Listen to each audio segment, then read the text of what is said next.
Thank you very much, Louise, and good morning. As Louise says, I'm here I'm speaking on behalf of the Wales Health Impact Assessment Support Unit, and I've named my colleagues on the slide, and I'm indebted to them. I'm here to present a social science perspective, which I'll say a bit more soon, as well as to respond to Ben's typology, which I think is very useful. Okay, right, well, French is the official language in Quebec, and Wales also has its national language, so it's only right that I should greet you in Welsh. So, Goffion o Gymru means greetings from Wales. Right, we've seen a map of where Ireland is, and here we are, right beside England, but not England. I need to say this because there was a European Union map once that missed Wales off for some reason, caused outrage. And editions of the Encyclopedia Britannica early last century, under the entry for Wales, said, "For Wales, see England." Yeah. Okay, right, well, all this is actually very relevant to the context, as since 1998, we've got a devolved government in Wales, and this has granted us decision-making powers over a number of policy areas, including health. From the outset, Wales, I think we felt, had a much stronger emphasis on the wider determinants of health and health inequalities than in England, and the use of HIA was seen as a way of underpinning this approach.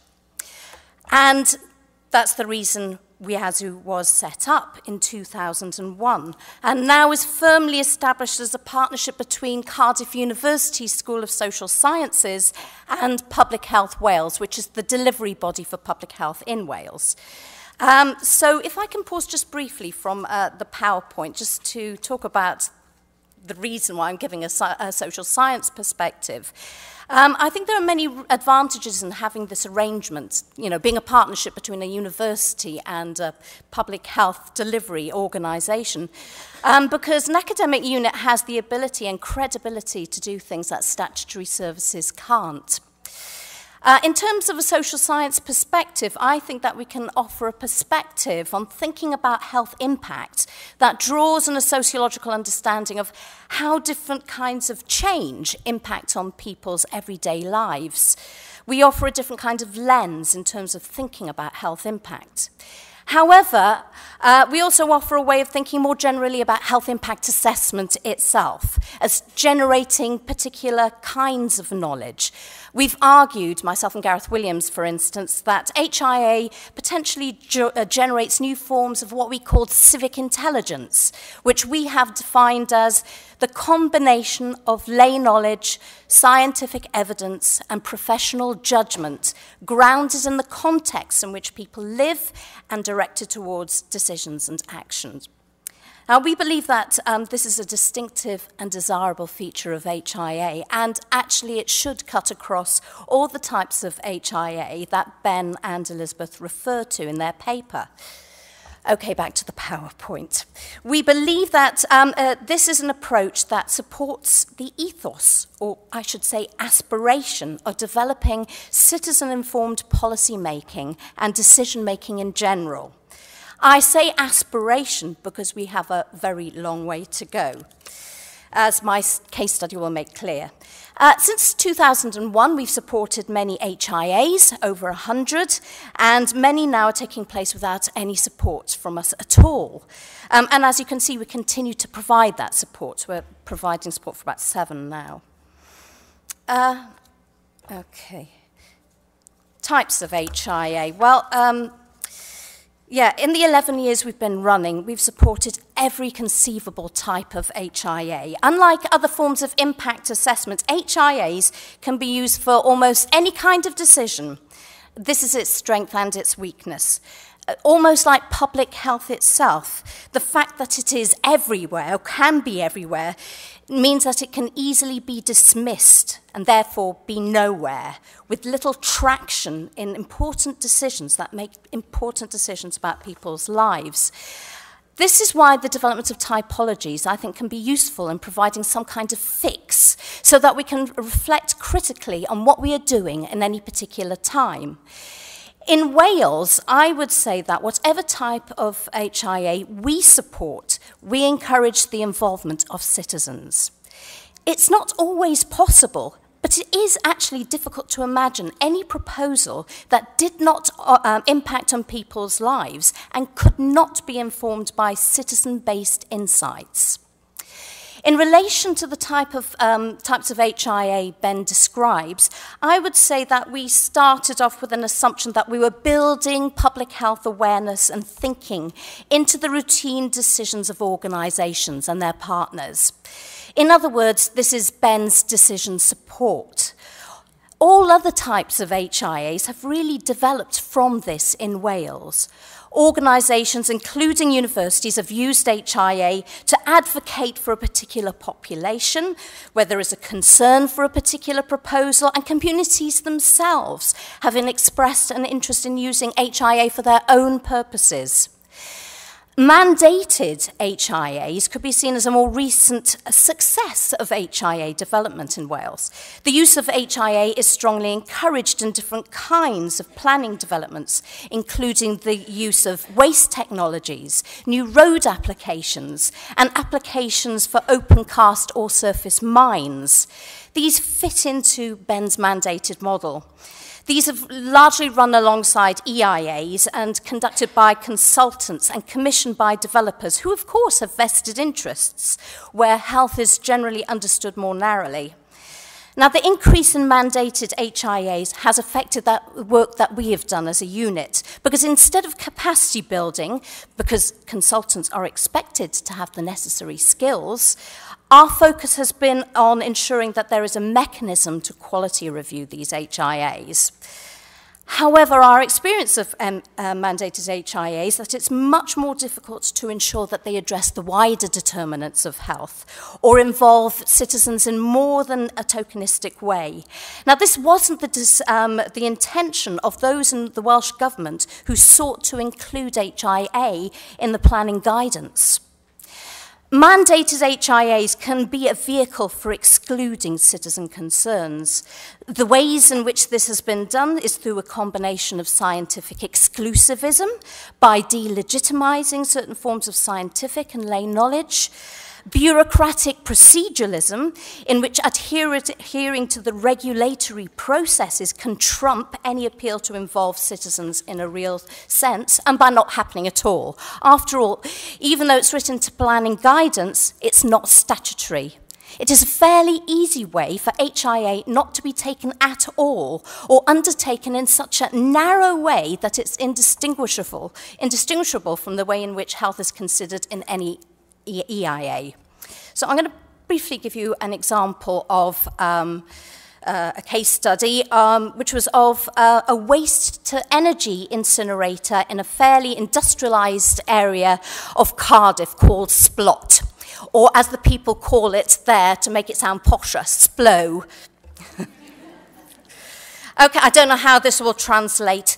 As with many places that have suffered years of poor employment opportunities, and where the work that's available is poorly paid, the place has a reputation. Much of this is disparaging. A crime-infested crap hole where if you're not being robbed, you're robbing someone. Whilst a more enlightened response recognises the community as a cultural area with a solid working class community, which gets a bit of a bad press. This is relevant to how local people responded to a development of a waste incinerator in their area. Okay, so oops, jump there. Okay. The draft Wales Waste Strategy strongly commends HIA, but in this case, the company didn't commission one. So it should have been a mandated HIA, but ended up being a mixture of community and advocacy. In this case, plans from a waste-from-energy incinerator servicing much of South Wales were submitted in 2009. There'd been minimum community consultation apart from a few leaflets, and none of these were translated into the local languages. Local people and agencies discussed the possibility of demanding an HIA. However, before they had a chance to do that, the plans for the incinerator were rejected by the planning committee. Although the planning committee planned to appeal, community interest died down as it was not considered to be a real threat. However, following a breakdown of trust from another planning decision in Splot, local people became interested in HIA again. They were not going to be humiliated, and they did not trust the authorities to reject the company's appeal for the incinerator. Wyazu was approached by the local public health team and local regeneration programme. This programme was a part of the Welsh Government's programme called Communities First, which aims to support and improve the lives of the most deprived communities in Wales. They wanted to conduct a rapid HIA that could be used to submit as evidence against the incinerator at their appeal. Wyazu researchers and officers supported the HIA by gathering evidence, which included a literature review, the use of local demographic information, a participatory workshop, which involved community members and local stakeholders, and individual and group interviews with people who were thought to be most vulnerable to the development. Our researcher in Cardiff University, Chloe Chatterton, also collected observational data throughout the process, as we believe that such data helps to understand how HIA works in particular circumstances. I said it was a rapid HIA. It had to be, because there was just an 8-week window to ensure HIA was considered at the appeal. So what did it contribute? HIAs of such developments in mandated processes tend to focus on health in the narrowest sense. This was a short space of time, but even in this quick and dirty HIA, I would argue that it shows what local people can contribute more broadly. First, it was not true to say that the views about the development were entirely negative. They recognised the possible employment opportunities as well as the benefits of being offered cheaper energy locally.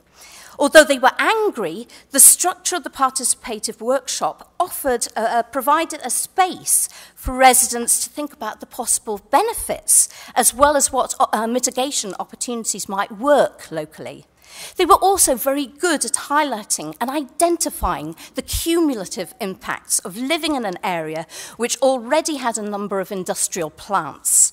Crucially, the main issues were about the lack of trust between local people and public agencies and the sense of being dumped on as a deprived community yet again.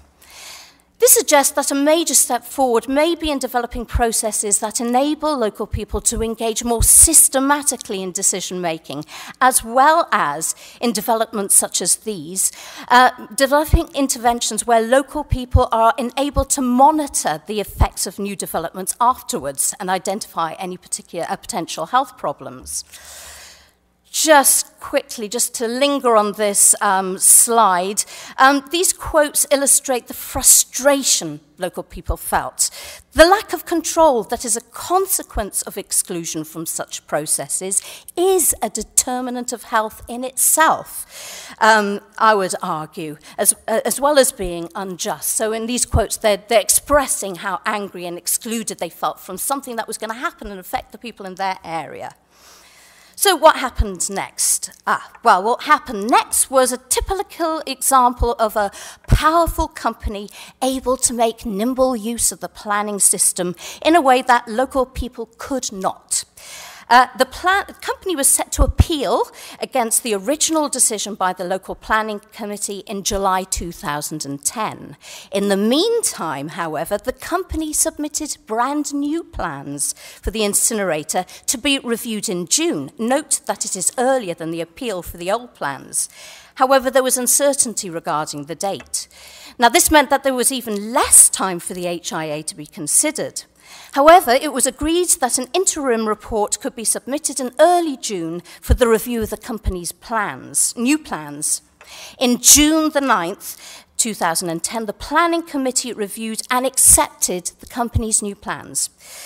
This was in spite of assurances by the Planning Committee members that they would make the report available beforehand and consider its findings. The crucial consequence of the new plans being accepted meant that the appeal against the original decision concerning the original plans were cancelled. So the HIA was completely redundant, it had nowhere to go. And the company was eventually given an operating license in November 2010. So, it's my final slide, just to reassure you. First of all, I would argue that more discussion is needed on mandated HIAs. Okay, they have a particular purpose, but we need to discuss it. Okay, this one wasn't mandated, though it should have been. Instead, local people and local and health and regeneration agencies, with the help of WIAZU, tried to compensate for this by identifying appropriate entry points for engagement. However, our experience of mandated HIAs that have been commissioned by companies is that they find ways anyway to minimize local engagement, and that the planning system itself remains opaque for local people. For this reason, we need always to question the purpose of mandated HIAs, who conducts them, and behalf of whom. We do, I would argue, also need to question the science and evidence base of such developments. It is perhaps a more controversial point I want to argue that I think local people could work with scientists in developing our knowledge of the impact of land use developments and new technologies on health, and not just on the wider determinants on health, but on the on the toxicological effects themselves. We don't have an adequate evidence base from these forms of inquiry as yet. However, there are emerging examples of what's called popular epidemiology or civic science, particularly in the USA, where lay people work alongside scientists to become citizen scientists. The issue is not just to aim to have more mandated HIAs, but to argue for the development of planning regulations that make room for HIAs as a space for engagement. We need regulatory processes that put citizens at center stage. So rather than having processes that regulate engagement, we create regulations for engagement. As an HIA community, we have an opportunity to suggest ways in which such processes could generate a more just and productive ongoing conversation between planning authorities, developers, citizens, scientists, and other public professionals. Thank you very much. Merci, and diolch yn fawr, as they say in Wales.